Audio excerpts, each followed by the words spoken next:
Right now, my first guest is a former Major General in the U.S. Army and the original commander in charge of training the Iraqi troops. Please welcome General Paul D. Eaton. General. Hey, great to be with you, Bill. How you doing? Terrific. Sounds like you got a great crowd out there. Yeah, we do have a good crowd here.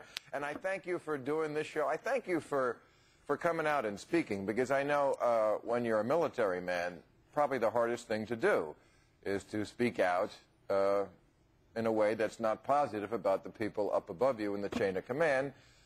So let's start with the Walter Reed situation. I heard a senator say the other day, let's not point fingers and blame.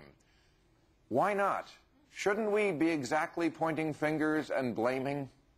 We've got a real mess on our hands. This is really a bad deal for the men and women coming back who are injured, and they need the best support that they can. And I got to tell you, it goes back to the very beginning of this administration's prosecution of the war. We just didn't prepare well at the administration level all the way down. So this train left the station in 2003. But shouldn't we blame? Or let me put it another way, who should we blame?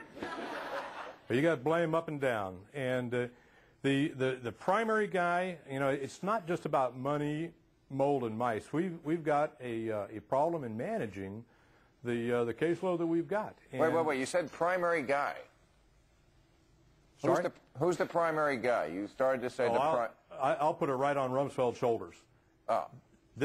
Rumsfeld was the primary architect of the disasters that we've got going on right now. You know, and he's probably shrugging his shoulders out there going, you know, I'm guilty for Walter Reed as well as everything else, and he is. He set the stage for the management of this war and the management of the aftermath of combat. And I read in your op-ed piece in the New York Times this week, you said this is just the tip of the iceberg. What is the rest of the iceberg? We've got a distributed medical command out there that relies heavily upon case managers to help young men and women who have been injured. And some of these injuries get after the psyches of the soldiers involved. And if you can't help them through this bureaucratic maze that's always been there, we've got these old databases, we've got these old software systems, and it's just tedious. And it takes seasoned case managers who have a rational caseload to help these men and women through it. And what's happened is the families have had to kick in and interpret systems and help these guys and gals through it. And it's just flat wrong.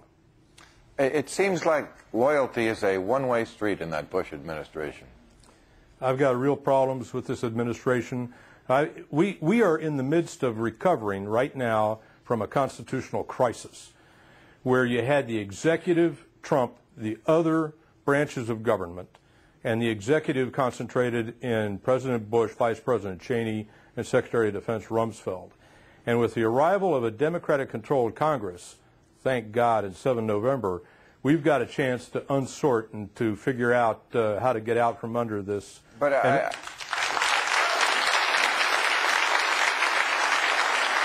tell you, you don't often hear military people use the phrase arrival of Democrats and thank God in the same sentence. Right? And I'm just wondering, I mean, I've said this before, I feel like the troops have this dysfunctional, abusive relationship with George Bush. The more he mistreats them, the more they seem to like him.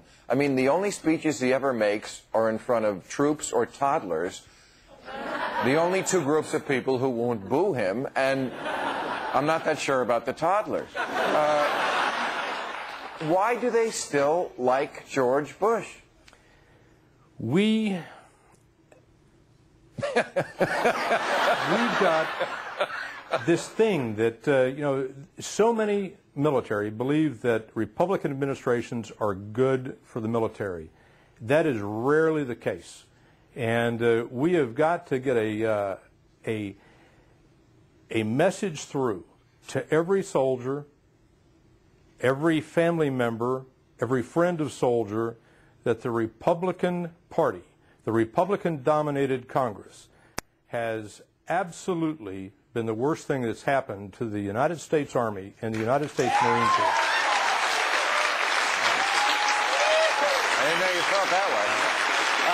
Well, Let me ask you about this.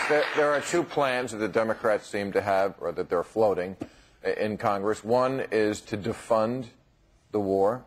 The other one is to set a timetable. The Bush administration says both things would somehow hurt the troops. Would it hurt the troops if we defunded the war? Would that affect them?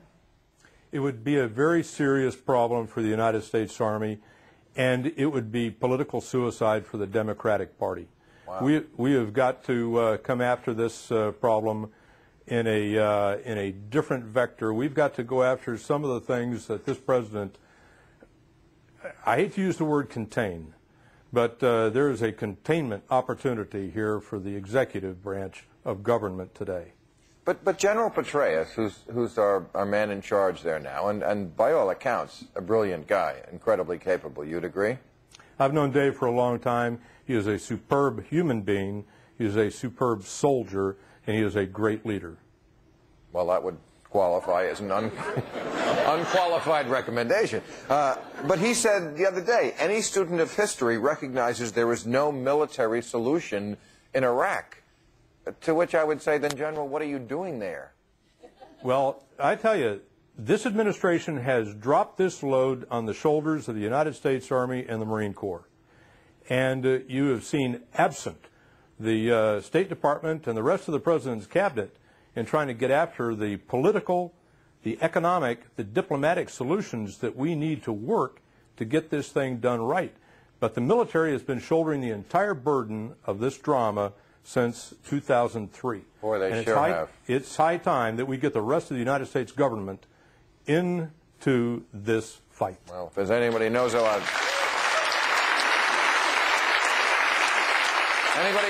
high time, it's me, General. I thank you very much for being here, and I thank you for your service to our country. Hey, Bill, I've got one last question. General Eaton. All right, let's meet our panel. Thank you, sir.